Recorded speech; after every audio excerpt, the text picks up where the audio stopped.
What's going on, guys and girls? How are you doing today? It's Hangar Roleplay once again, and today I want to show you the build that I've been working on for at least three last weeks, which is the Shock Nova Elementalist build. And this is a pure 100% Shock Nova build. Might be the only Shock Nova pure build out there right now in the whole part of Exile. And first thing, I want to tell you why I decided to go with the Shock Nova. Well, I somehow fell in love with the whole skill several months ago when I've been leveling another build, and I kind of liked the whole theme of the build, the giant shocking area that basically destroys and pops all the shit around, and this also the ring just does an extra damage, so it's all very cool. And the numbers looked very promising. I did the ferro crafting later and realized that this quite a decent amount of damage. Is almost like the arc and the lightning tendrils in every other lightning skill in the game, but it also gives massive amount of AoE. And the second reason why I decided to go with the Shock Nova is the Elementalist Ascendancy rework that happened a bit later with the 3.2 and the Bestial Relic. This is where I realized I really want to go with the Shock Nova, specifically on the Elementalist, for a couple of reasons. I know that Inquisitor will be the the GG option for damage, simply because Inquisitor always gets free penetration when he crits, and for the elementals who need to stack a lot of penetration and shit. But this 75% increased area effect and 75% increased area damage, and overall all the Golem theme and the Herald's theme, it kind of appealed to me, and I really wanted to try Elementalist because I never really played it even once, and I kind of saw the opportunity to fit Shock Nova into Elementalist. I thought it would be perfect, and this is what you see right now on the screen, guys. I can say that the build totally exceeded my expectation. It was not smooth at first, but when I stacked this mobility, when I stacked this toughness, and when I finally stacked this damage for the end game, it was the absolute fucking total blast. And this is one of the most enjoyable and surprising builds I've ever did in this game, guys, and I want to introduce you more and show you more videos. And I will go a bit of ahead and tell you that I killed every boss in the game with this build. I killed all the guardians. I even killed Sheeper, which I didn't expect because I thought there was not enough damage for Sheeper in this build. Eventually I killed Sheeper and proved myself that Shock Nova has the damage for Sheeper as well. So here we go. Welcome to the pros and the cons of the build.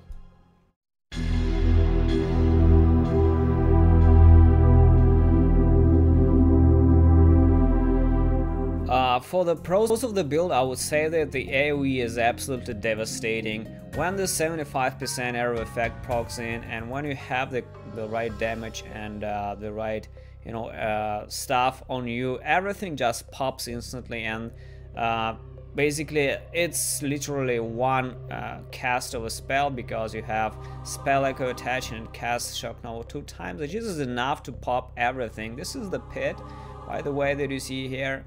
It's not the most populated map ever, and it's fucking corridors, but that's okay. I can still move and destroy everything with literally one hit there, as far as you can see. So the pros of the build is definitely the massive AoE, and the damage overall is very surprising that you will find, guys. For the cons of the build, I would say that the build is very squishy at the beginning, and even in the end game it's pretty damn squishy. Like every spell cast, you don't really have any Val packs and shit, you don't have physical sources of leech, you don't have any other sources of leech outside of your boots enchant leech. And basically I found a run around with this using Barracks Pass Ring, which gives me 1% of damage leech on shocked enemies, and I shock all the time with this.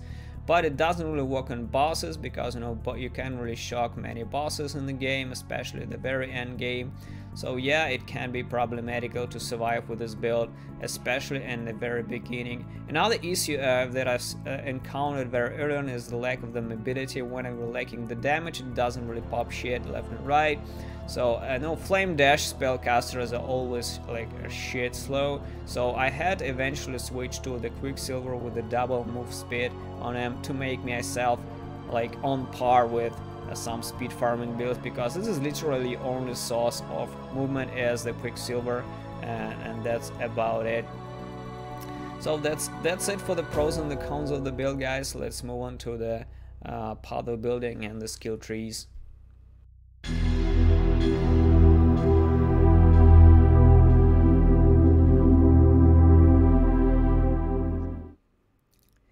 Welcome to Path of Buildings. I will give you the link for my exact character right there, guys, so you can check it in depth. But let's take a look at the skill tree first, and I will guide you like what exactly you need to do to make it up to where I am right now. So we're starting as the Witch here and taking spell damage. Then we'll take Occultist Dominion. And since then, like, it's very early game, so we basically just stack life and that's about it. So stacking life everywhere possible, travel to Devotion, take Quick Recovery, take Heart and Soul, take Cruel Preparation. You can also start getting Annihilation because it's quite near here as well. I would not take Amplify early on, just try to get more pure damage like the Elementalist, for example. Basically try Discipline and Trading. So basically all around it's just full life, and around 60 to 70 you should start stacking crit damage. This is why you should have Annihilation by this time. Go to Arcane Potency and start getting Throat Seeker here, as well as Doomcast here. So we're traveling on the right from 60 to 70 levels, so we're getting here. From here we'll basically take Assassination, and then the Blood Drinker here on the right, and a Blood Siphon here. For around 80 to 90 and 90 plus, we're basically getting these last nodes like the Crackling Speed, which increases the lightning damage, cast speed, and crit multiplier. We are also taking Blast Radius for increased area of effect and area damage, and we are basically taking the dual nodes. You can take these dual nodes like this, for example, very early on, and this one I also took quite earlier on. This one I took later. This one was very late, like the last tool that I got, it was here. So basically early on you're just taking life and resist, then you're stacking crit, then you're stacking basically more crit and more damage like for the cast speed here. Coordination is also very good, it gives 6% cast speed. It is also pretty cool to take Lightning Walker because it increases lightning damage by 18%. And like I mentioned in my first part, originally I went like all in with the damage. I went with this Heart of Thunder and Breath of Lightning, but then I realized I just don't have fucking life. I have like 4,000 or 5,000, which is not enough, and bosses killed me left and right. So I absolutely hate glassy builds even on softcore. That's why I decided to go to give up on pure like glassing cannon and go to the fat life wheels here and get all the life here. So it was worth it. It was absolutely worth it, guys. So do not worry, you will pack damage there, but surviving is more important, because if you die you basically lose experience and will not even reach level 90 with this build because it's pretty damn squishy. So that's it. For the Uber Lab, the first I would recommend going with Pendulum of Destruction because it gives you a ridiculous amount of area effect and will basically boost your experience faster. You will kill more mobs more faster, and you will basically boost all your area damage and area effect. On the Cruel Lab, take Mastermind of the Skull. This is where we'll be going with Herald of Thunder. This is good. And basically our damage will penetrate lightning resistance as well. For the Mercy Lab, we'll get Shaper of Desolation. This is not very useful, actually. This is pretty pointless in my opinion. And in the Uber Lab, this is Beacon of Ruin. This is pretty useful GG DPS boost for the very end game, where we will be packing bosses and the red maps. So that's about it. let's take a look at the skills and the items very briefly, guys. So basically, these are my items. For the Vans, you should go double Vans because you need a lot of cast speed. I have over 5 cast speed right now. So basically, Vans are just crit damage, crit chance for crit multiplier, crit chance for spells, and cast speed. Everything else is just spell damage as max as possible. Added lightning damage to spells is also good. This is the Van that I actually crafted myself, and this one I bought for, I think it was 2 exalts. So it was not entirely, you know, insane. The helmet, the lab enchant here is increased shock Nova damage. I actually crafted this helmet myself. I bought the base and just spammed it with chaos. I think it didn't took long, like 10-15 chaos, and I got this. This is pretty fucking GG in my opinion. The chest is the absolute core item of the build, and that's why we clear everything so incredibly fast on the maps. This is Impulse's Broken Heart. This gives us increased damage if we shocked an enemy recently. It gives life, increased effectiveness of shock, as well as exploding enemies dealing up to 10% of their maximum life is lightning damage, which cannot shock, and we are also unaffected of shock as well. This is absolutely crazy clear speed chest, the absolute GG shit for the build, guys.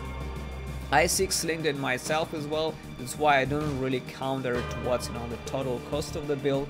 So it's more kind of cheap for me.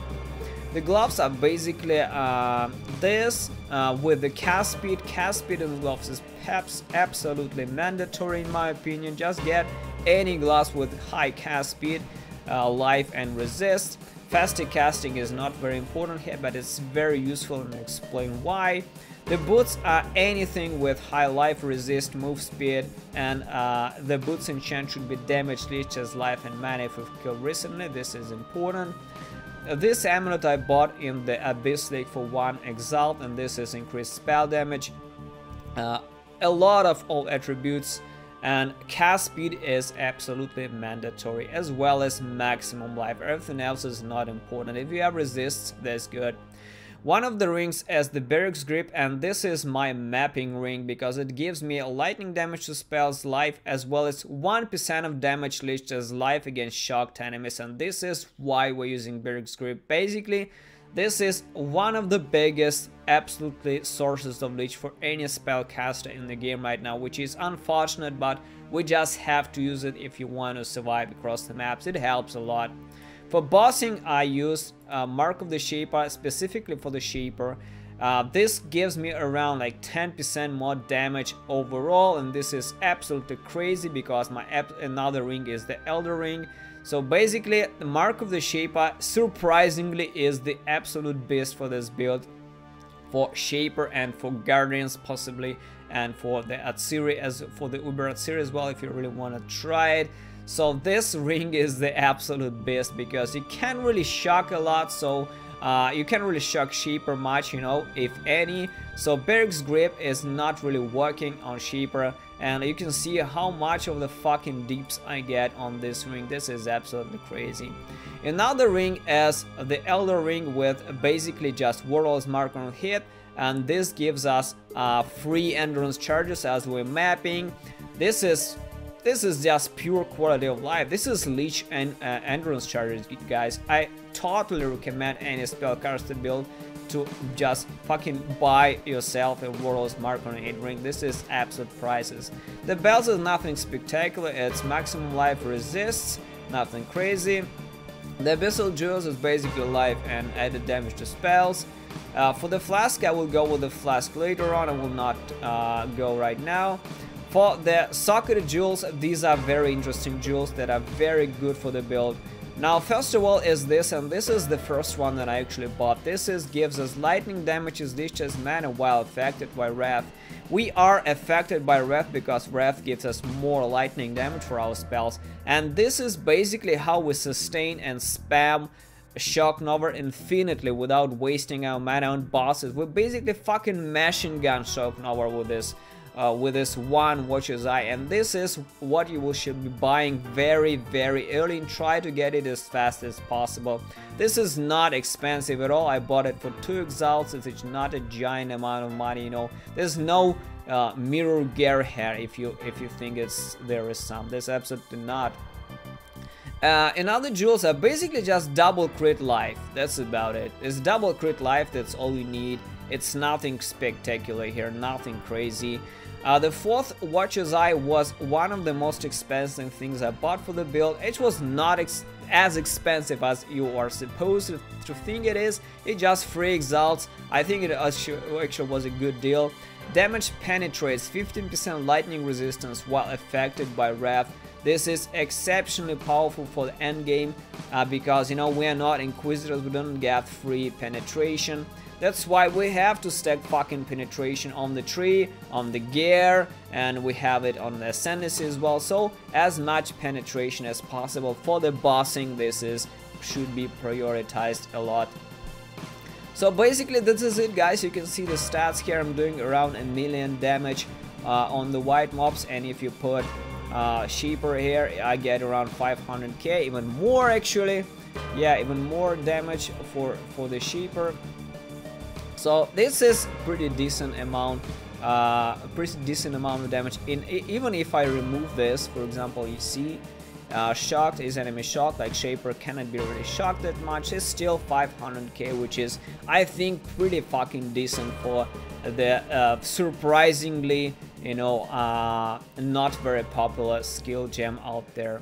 So this is it.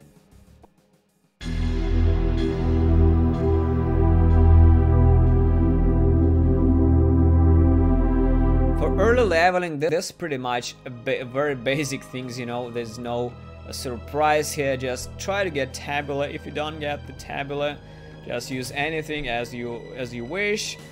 Do Life Sprigs, Wanderlust, and I really like Tonal Caress. They are like fucking GG gloves, which are extremely cheap as well for any spellcaster. For the helm, just, you know, Gold Rim as a mid pick for life. You can also later use Joffrey's Crest. I really like this because it gives me +1 to level socket gems as well as some decent resist as well. For the weapons, this is basically Life Sprigs, like I said. And also in the later, like when you start staking crit a bit more and you can actually start critting, I always will dual wield axioms per patterns. They are like priceless for early critting, so, and they are extremely cheap as well, extremely affordable. So dual wield axioms per pattern right well into the end game, like right into the maps. When you reach like 60 to 70 rich maps, you can use axioms per pattern till then, and then basically you just start finding more vents and start crafting more vents, and you can even buy better vents maybe. So that's about it. For the skill gems, there's no surprise as well. There's mostly Firestorm, Arc, you know, Fire Trap, whatever you actually want. And at level 29 you can get your Shock Nova and start shocking like fucking crazy as well. Just put some added damage, like, you know, added lightning to it. Try to get Spell Echo as fast as possible. Also use Clarity because most likely you'll be sucking on mana. Then start using Wrath and basically the Herald of Thunder as soon as possible as well. That's about it. And for the belt, there's also very cheap Darkness and Throne, which is like 1 Chaos right now. And basically if you get some really decent life jewels with maybe even resistance spell damage, that can greatly help you as well. This can be used, it has no like level requirements, can be used on a brand new fresh character, which is absolutely GG as well. So that's about it, guys.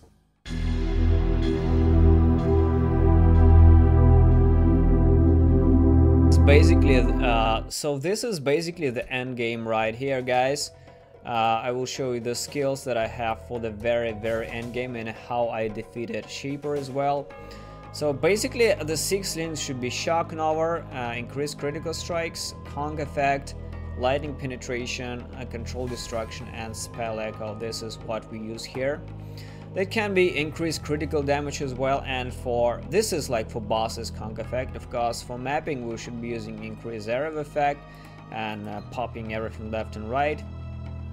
On the helm I have my custom damage taken utility, which is custom damage taken 4, phase run and feeble, and cold snap. Cold snap is a little trick that I use in almost every build, which has crazy amount of chance to freeze enemies and increase effective chill. So this basically stops the enemies entirely. And feeble is for the enemies that can machine gun you from behind, because you know, even though we do Warlord's Mark on a hit, but sometimes we can't really hit because the area is larger, and these enemies, for example right here, like Tora, can hit me and she automatically becomes cursed by Enfeeble, and she potentially will not fucking rip us apart. For the events, I have Val, Lightning Trap, Herald of Thunder, and Wrath. I know Enlighten is not really that important at this point, when I have like almost 400% on almost 400 mana and can really spam that shit, especially with the Barrack script. So I used to have Enlighten here, but it's not that important at this point. Val, Lightning Trap is for bosses only. On the right, I have my classic custom damage taken Immortal Call. We get Endless Enduring Charges with the World's Mark on a hit from the Elder Ring, but for bosses, of course, we do not have anything. This is basically, I'm just leveling the gem here, it's not that crazy. I actually had Val Haste here, but I switched to Val Grace for an extra toughness across the maps on an increased duration. So basically this is just blind. You can use like blind here, it doesn't really matter. You can use Val Haste or blind here or anything else. I'm just leveling gem here. On the boots we have our Decode Totem, and this is very, very important. Decode Totem is basically you know, distracts the mobs and especially the bosses, which is very important. This is just pure for bosses to survive and hit them from behind, you know. So Decode Totem with minion and totem elemental resistance, summon Lightning Golem and Cooling Strike here as well. This is a cute falling setup that I have. Here is basically the Val Grace with Flame Dash, increased duration support, Arcane Surge support level 10, as well as faster casting. These are the Shaper gloves that I use. So basically I cast Flame Dash very fast with it and get increased duration for Arcane Surge and Val Grace at the same time. On the offhand, is nothing really crazy, I just leveling gems here, it's not that important anymore. So we always have our Herald of Thunder rev up, and as well as the Lightning Golem. That's about it, guys. For the gear themselves, I think I pretty much explained everything already, so take a look at the path of building if you have any questions. And one thing that I wanted to mention as well is I used a lot of barracks. Let me take this. Yeah. So yeah, I used Barrack's Grip for mapping because it gives me 1% of damage leached as life against shocked enemies. We shock a lot and we leech a lot, and this is basically how we map. And for bossing, I used Mark of the Shaper because it gives me all over 10% of increased damage. This is pretty massive. And also I can get over 6.2 life with this because it has 10% increased life. This is pretty cheap. And look at this, 7 up to 80% increased spell damage if your Elder Ring is an Elder item. And this is basically Elder with Warlord's Mark on hit. That's why it's the absolute blast for damage. That's about it.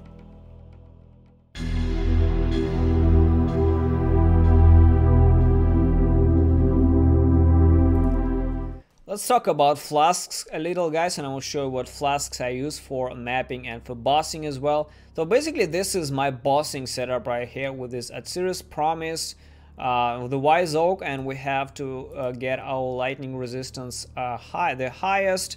The third is the Diamond Flask of Staunching to remove bleeding. This is Crit Strike Chance Flask.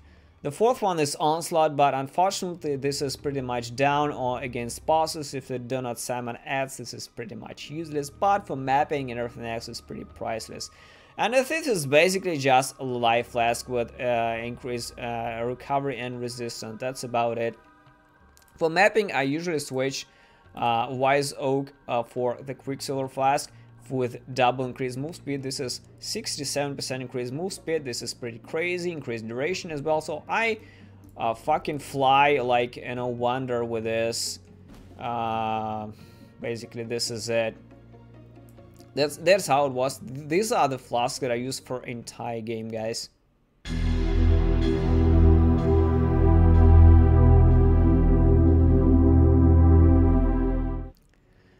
For the Pantheon Gods, I strongly recommend Soul of the Brian King as the major guard because you can be chain stunned, and after I've been chain stunned several times and died, I decided that I would drop the Soul of Solaris for the Soul of the Brian King. This basically just this just prevent chain stunning, and this is pretty important for any spellcaster because for melee it's not that crazy.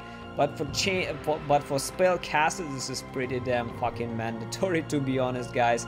You cannot even upgrade it till the very end. Just get free of this and you will be fine.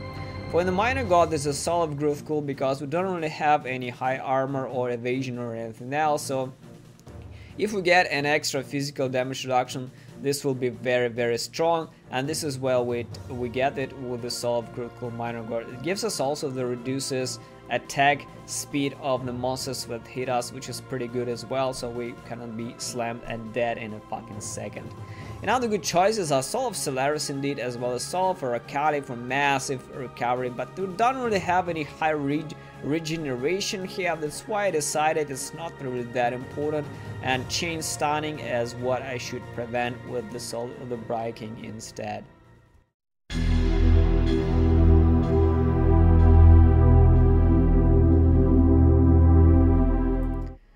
Another thing that I want to discuss with you guys is this build hardcore viable or not? Unfortunately, absolutely not, because it's very squishy. Like every spellcaster is, you know, it's a pretty melee oriented spellcaster, especially with the conk effect when your ring is pretty small. You have to be pretty damn close to the enemies and to the bosses, and they get hit you very fucking hard, and I died quite a lot on this build. So it's pretty damn squishy, even with so much life outside of, you know, any crazy chest like the Belly of the Beast, because we can use it. So even with so much life investment, it's still pretty fucking squishy, and you can wreck yourself to, you know, occasional elemental reflect and shit, because we do not take this node with the Paragon of Calamity, which cannot take reflect elemental damage. So yeah, we can rip ourselves to reflect. And overall, there are two main ways how we can go with the build, being super tanky like this, and you can get even more leech and stuff, and you can even got more leech with the Doriani's Catalyst and Doriani's Invitation, but it still will not save you really from being destroyed by the bosses. So in the end, I do not recommend this build for any hardcore players out there.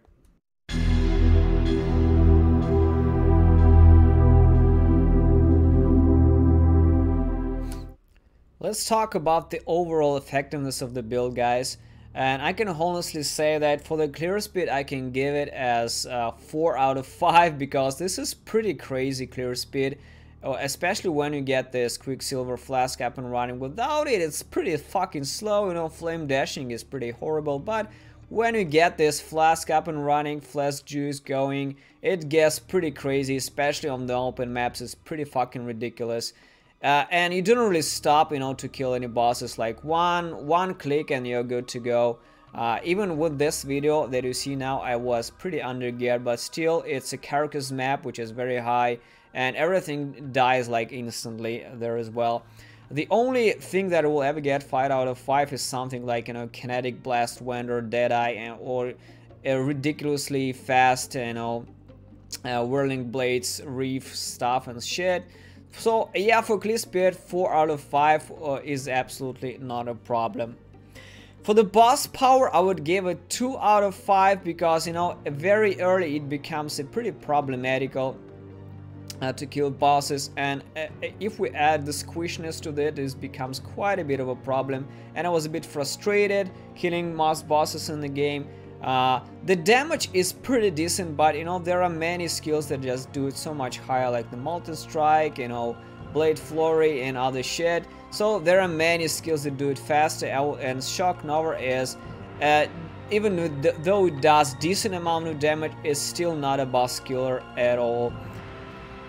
For the AoE, power is fucking easily 5 out of 5, because when you get the 75 increase area of effect, when you get this AoE nodes on the tree, this becomes, and when you get this increased area of effect gem, this, you can see it basically like a quarter of the screen just entirely explodes. And unfortunately this is not even the best video to show you guys, but when you start playing, this where it becomes the absolute fucking madness, because you can pop screens with this shit. It literally destroys the whole screens of mobs entirely. So the AoE is absolutely fucking devastating. It's absolutely fucking crazy, absolutely. So yeah. And for the toughness, unfortunately, I would also give it 2 out of 5, because, you know, spellcasters are squishy in general, and this build specifically was very squishy, even with the 100% leech that I took on the Ascendancy, and I had to take, you know, Baruch's Grip, I had to take the Bootless Enchant, and it's not an attack skill, and if you're not an attack skill, you're mostly just fucking squishy shit. So that's about it. 2 out of 5 for boss squishiness.